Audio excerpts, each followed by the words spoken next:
Hi, for those of you that just joined in, I'm Gina Sunderland, Food and Consumer Relations Specialist with Manitoba Chicken Producers, and I'm super happy to be joined here for this Facebook Live with my son Joel. Hi. So we are excited to share 3 delicious holiday recipes with all of you. This is sort of our all wrapped up, make your holiday menu very simple this year. We're going to be using 3 different types of chicken, and the first recipe we're going to make is our BBQ Chicken Bacon Bites. Then we're going to move on and make our chicken and pesto pizza buns.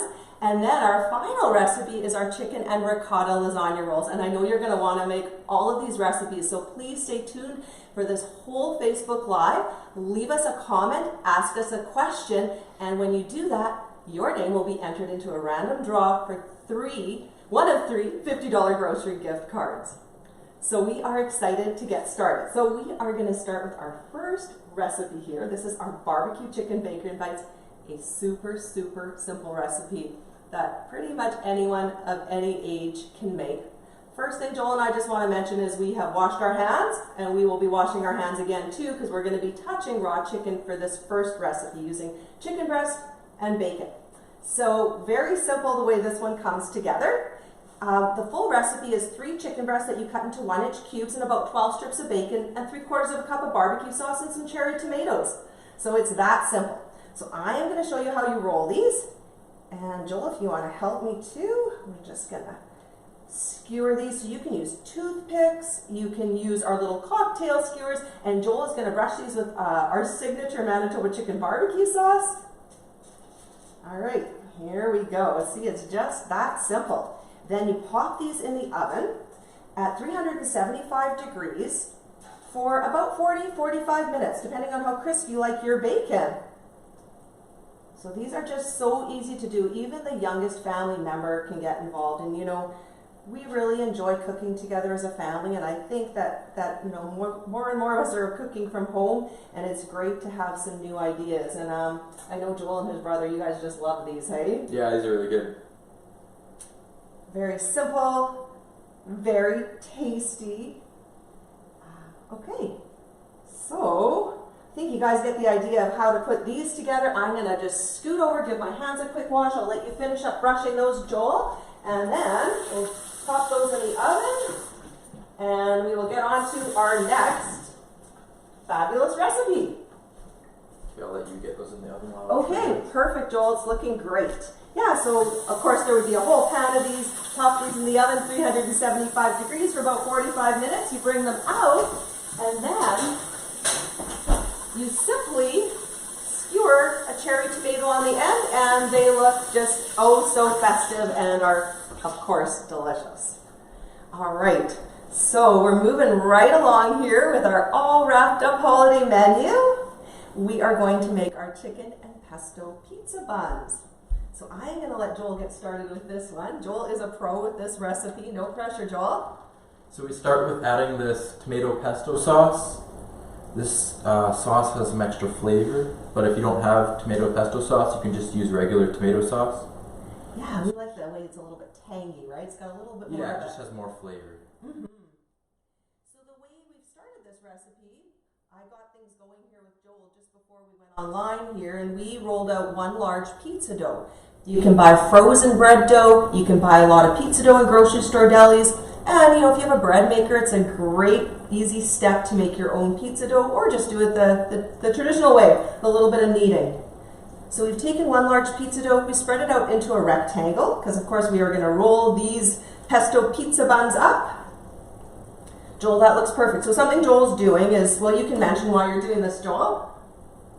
You're getting it really nice end to the edge, right? Yeah, because when you cut them up, you want it to be evenly spread out. It's not like a pizza where you want your crust. Right. Yeah, it's more like every bun you want to have every morsel of flavor. That's perfect. Okay, that's great. So, yeah, and our next step is our nice salami or pepperoni or whatever your preference is. There you go. So something I just want to mention, I know this has been a difficult time for all of us, and our holidays are certainly going to look a little different this year, you know, a little bit quieter celebrations, but we still have many things to be thankful for. Of course, our family, for all the delicious food that we can still get in our grocery stores. And I really want to take this moment to thank all of our Manitoba chicken producers, farmers, and our industry partners, because it's been such a blessing that anytime you go into a grocery store, you have access to a beautiful array of chicken.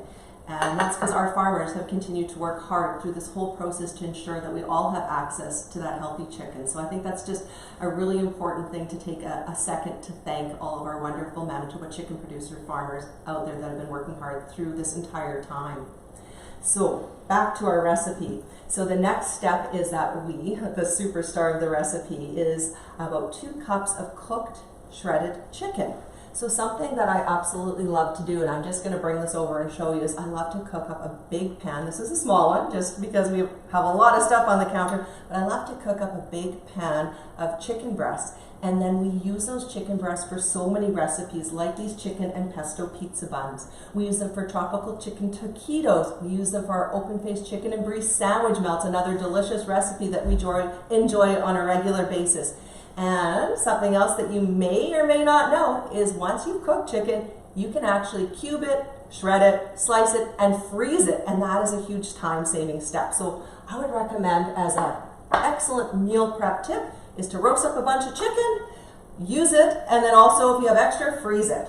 That's looking great, Joel. Okay, so the next step is this recipe, we just keep building the flavor. So now the next step is 2 cups of mozzarella cheese. I love to buy the pizza mozzarella because it's really nice and stringy and stretchy.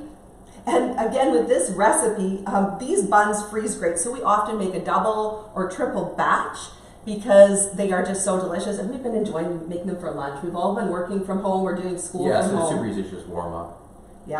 So I know I've got to get to another class. I've got 15 minutes between 2 classes, so I try to eat lunch between that.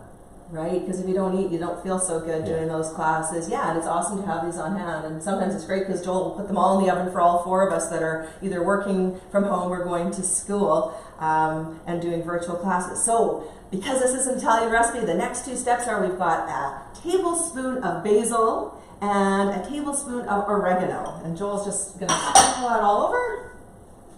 Perfect. Fresh herbs, they smell so good. There we go.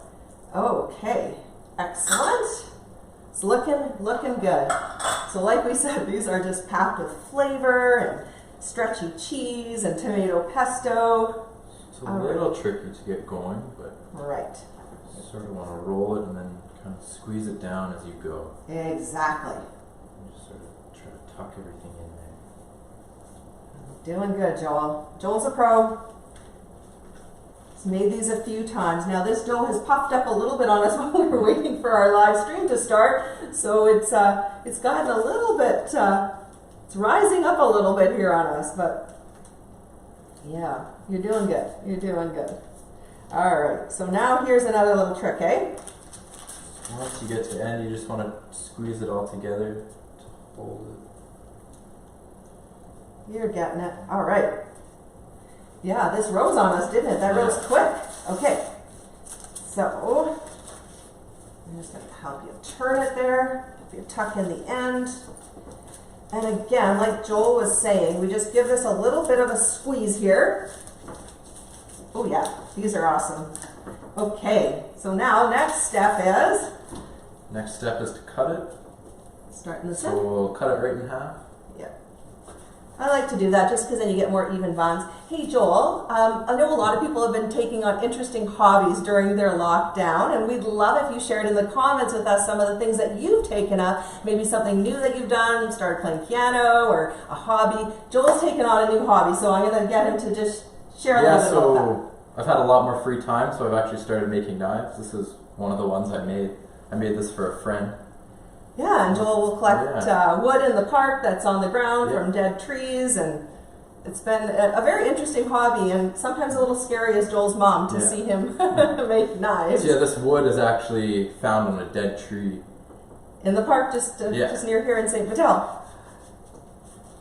And it's very pretty. You never know. There's treasures laying on the forest ground. Joel, that is looking awesome. You are doing great. Okay, so now that we have cut our pesto buns, we are going to put them on this pan, and you can maybe see that there's something interesting on this pan. Well, this is cornmeal. And the reason we have cornmeal on this pan is because when you put the pesto buns on, it stops them from sticking to the pan, but it also gives them this delicious crunch. Okay, so now we're gonna lift these guys up. We're gonna tuck them down, and then, just because these couldn't get these any more flavorful, there is one last step. We put a little bit of grated Parmesan on the top of each of these pesto buns, if you can believe that. So the flavor just goes on and on with these. Good job, Joel. Perfect. Now, you guys have got to try these. They puff up beautifully when they're baked. It's hard not to eat these earlier today. All right, so we've got our chicken and pesto pizza buns ready to go in the oven. Do you want to just get the oven? I'm going to get the oven door for you. Perfect.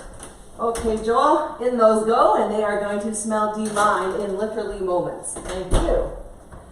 All right, so now we are moving on to our third recipe, and I just want to welcome anyone that might just be joining in right now. I'm Gina Sunderland with Manitoba Chicken Producers. I'm joined by my son Joel Sunderland here, and we are making a simple, all wrapped up holiday menu for all of you to enjoy, featuring 3 delicious Manitoba chicken recipes. We have these on manitobachicken.ca, along with literally hundreds of other recipes, and we're super excited to let you know that we have a brand new website. So please head on over there and check out our great recipes and information about our chicken farmers, our industry, and so much more. So we're very proud of it and very excited to be able to share it with everyone. So these are our chicken and ricotta lasagna rolls, and like I said, we're using different types of chicken. So raw chicken breasts for our BBQ Chicken Bacon Bites, already cooked chicken for the chicken and pesto pizza buns, and now we are going to introduce you to a delicious recipe that uses ground chicken. So the way this starts out is there's about 2 cups of ricotta cheese and a cup of chopped chard, and if you can't find it, you can use kale, or you can also use spinach. So any of these will work, and it's just a delicious way to add some veggies to this recipe. Okay, so I'm going to get Joel to start by mixing the ricotta cheese and the 1 cup of chopped. So I used a combination of chard and spinach. So that just gets mixed together. And the next thing I'm going to add is half a cup of Parmesan cheese and a couple cloves of chopped garlic. Gotta have some garlic in there. And then this is just a beautiful combination of subtle flavors that just all come together so nicely. This is the zest of an entire lemon. It goes right into there. Can you smell that? Mm-hmm. Smells good, hey? All right, and 1 tablespoon of fresh thyme. Now, if you don't have fresh thyme, no problem. Just use about 1 teaspoon, about a teaspoon of salt. There you go. Okay. That's looking good, Joel. So now the superstar of our recipe is our 1 pound of lean ground chicken. I love to always have a few pounds of ground chicken in my freezer because there's so many things that you can do with it. And I'm just going to move this over here because Joel and I are going to show you how easy it is to make these rolls. That's looking good. Excellent, Joel. Just give you a second to bring that together. So I'm just going to mention these are fresh lasagna sheets. And I've had a few questions from people about this recipe if you need to use fresh lasagna sheets. It really does work best with fresh lasagna sheets. A lot of the local Italian grocery stores have these available in their deli. You can also buy the ones in your grocery store where you'd find your fresh pasta like tortellini. But when you use the fresh lasagna sheets, a lot of the flavor from the sauce and the chicken really soaks right into the pasta, so it makes these extra tasty. Okay, that's looking perfect. So the way these work is you take a good couple tablespoons of your filling, you put it at the end of your lasagna sheet. Okay, and then I'm a lefty, Joel's a righty, so we're going to roll from different directions, but we're going to just show you how easy it is to roll these up. So you just start to roll. Okay, and then I'm going to get Joel to put those in the pan for me.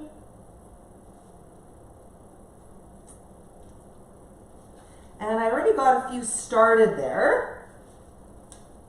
So we want to show you how you get this all ready to go in the oven. All right, so let's just, thanks, Joel. You know, over the holidays, it's a really great time to come together as a family and cook and make some delicious treats. And we think these recipes are nutritious and delicious, and they're treats. And you know, something else that you can do with these recipes, they all transport beautifully. So if you have a friend or a family member that might not be able to prepare something nice for themselves for the holiday season, these are wonderful recipes to bring over to a friend or a family and leave them curbside. And you know, I think that's really a beautiful gift of giving, is when you take a little bit of time to prepare something lovingly in your home, homemade delicious holiday treat. And I think that's what it's all about, you know, making the most of our situation and being as caring and kind as we can for all of our friends, family, and neighbors, and just enjoying the family time too. So Joel, that looks just fantastic. We're gonna just tuck these in here. And so now we've got our full pan. We used a little pan because we were trying to fit so many pans onto our spread here. But the next step in this recipe is, the flavor doesn't stop here either, is 2 cups of Parmesan cheese. So you sprinkle it all over top of all of your rolls, nice and evenly. It's looking good already. We love these, hey Joel? Yeah, these are good. You know what's really good about these too? They bake at 425 degrees for only about 20 minutes and boom, they are done. The last step in this recipe, and this is a nice decadent holiday recipe, is you take about 1.5 cups of whipping cream and you pour it all over. I like to kind of use a zigzagging motion because I want to totally saturate all of these noodles. I want to get it in along the sides. And then you just pop these in the oven, 425, about 20 minutes later, and they're done. And I like to top them with a little bit of extra Parmesan and a little bit of fresh thyme if you have it. And oh my goodness, these are so delicious. And we've done another little trick with these, hey, when we've made them at home. Sometimes we don't have whipping cream. Yeah? So a lot of times we'll just use a tomato sauce. It's a little bit less decadent, still really delicious, and works just as well. All right, so in those go, Joel. Oh my goodness, we're gonna have some really great late night snacks here in the Sunderland household. So those are our 3 recipes for our simple, all wrapped up holiday menu. We hope you've enjoyed learning how to make them. We hope that you'll make them at home with yourself and your family. Visit our website, manitobachicken.ca. And at this point in time, I'm going to see if there's any questions, so I'm just going to grab my phone. All right. Okay. Yes, so Marcy asked a question, and she wanted to know if the pizza dough doesn't have a chance to rise, is it easier to fill? Yes, it's definitely a little bit easier to roll, for sure, if it hasn't started to proof or puff up and rise. So what I will do is I will prepare them, Joel and I will prepare them, and then maybe give them about 10 minutes before we put them in the oven, just to let them start puffing up a little bit. And then when they're in the oven, they turn golden brown and puff right up. So that's a perfect question. Yeah, you can see it was a little bit challenging for us to hold in all those tasty fillings, but Joel did such a great job. So I'm not sure if we have any other questions coming through, but we'd really like to thank everyone for tuning in. And we feel so supported by our community. Every time we do one of these events, we have so many great comments and questions and wonderful feedback. So we really enjoy doing them. And you know, from the bottom of my heart and from Manitoba chicken producers, we want to wish everyone a very, very safe, healthy, and happy and joyful holiday with your close family members. So thank you very much for tuning in. This will be our last Facebook Live of the season, but certainly feel free to send us questions or comments, and we'll be getting back onto Facebook Lives in 2021. So enjoy your holidays, everyone. Stay safe and Happy New Year. Thank you very much for tuning in. Take care.